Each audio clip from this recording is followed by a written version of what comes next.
Merci, Monsieur Latombe. Monsieur Jean Lassalle, vous êtes inscrit. Oui, merci, Monsieur le Président. Madame la Ministre, Monsieur le rapporteur, je vous remercie parce que vous n'avez pas une tête à m'empêcher de parler, vous. Alors, je voulais vous remercier déjà à l'avance. Et bon, là, nous sommes déjà à l'article 10, donc l'affaire avance. Moi, je voudrais revenir quand même à la question que j'avais posée depuis le début, c'est-à-dire quels sont véritablement les liens entre les, comment je dirais, les grands partis de pouvoir et la finance, la grande finance internationale ou nationale aujourd'hui. Est-ce que ces liens sont totalement étanches? Parce que moi, je veux bien qu'on regarde le statut de nos attachés parlementaires, c'est bien sympathique, certes, mais je voudrais savoir où nous en sommes.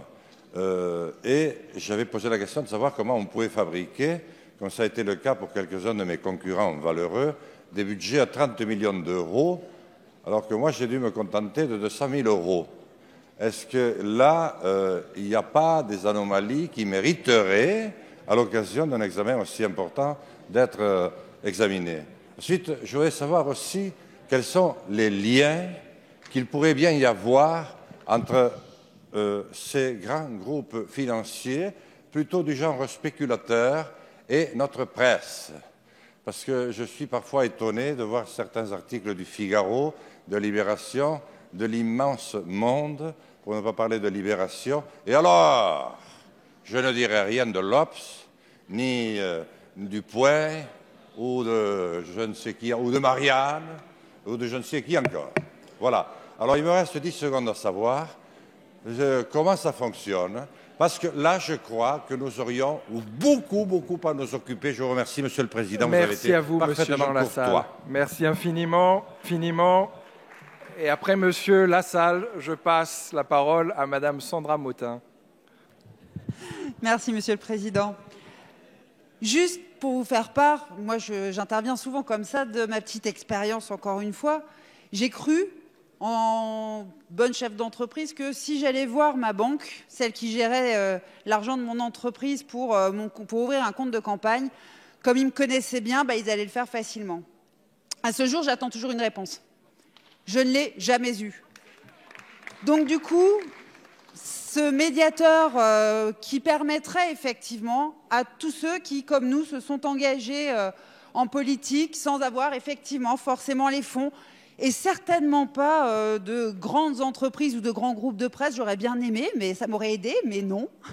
En tout cas, on a trouvé quand même des établissements, clairement, qui nous ont aidés, qui nous ont soutenus, mais ça a été un peu un parcours du combattant. Et je trouve que pour le renouvellement de la vie politique, tel qu'on le porte dans notre groupe, il est important qu'on ait ce soutien de tous les établissements bancaires, sans préjuger de la couleur politique, sans avoir peur effectivement que cela puisse rejaillir sur les clients d'une banque. Ça devrait être l'expression même de la démocratie. Et donc je soutiens effectivement cette proposition.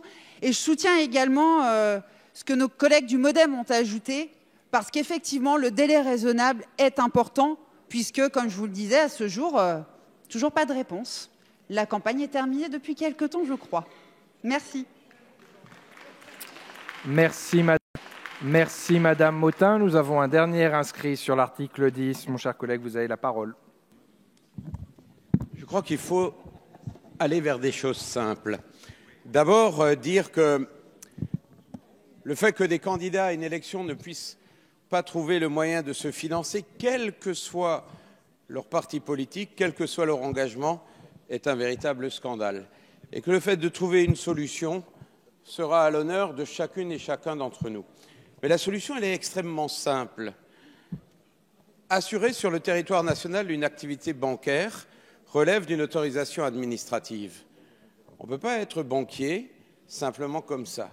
Eh bien, il suffit que l'État impose en contrepartie le fait de financer les campagnes électorales pour l'ensemble des organisations bancaires, sans créer un théodule de plus, sans créer un organisme de plus. L'État a les moyens de faire de manière extrêmement simple et sans que cela ne coûte 1 euro aux contribuables. Pour Monsieur pour Monsieur Fürst. Nous n'avons plus d'orateurs inscrits sur l'article 10. Monsieur le Président Mélenchon, je vous en prie. Il est vrai que je suis un peu pris de court, car je souscris totalement à ce que vient de dire notre collègue.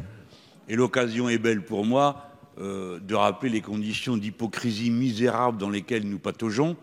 Nous allons d'une banque à l'autre, qui, soit parce que notre tête ne leur revient pas, soit parce qu'ils ne croient pas à ce que nous faisons, décident de ne pas nous prêter d'argent, parfois décident de nous en prêter puis changent d'avis en cours de route, et pour finir nous accordent des prêts extrêmement importants, mais qui sont évidemment conditionnés à la présence d'une assurance, laquelle ne nous répond qu'après le résultat des élections. Voilà. C'est ça que nous vivons. C'est insupportable. Et nous n'avons pas à mendier des banques qu'elles veuillent bien participer à une démocratie dont elles profitent assez largement, et même trop largement à mon goût. Par conséquent, notre collègue a parfaitement raison de dire qu'il suffirait d'un amendement, d'un mot, d'un sous-amendement pour que les banques soient contraintes de nous répondre et surtout de nous prêter. Car de leur réponse peu nous chaud, ce qui nous compte, c'est l'argent. Merci, Monsieur le Président.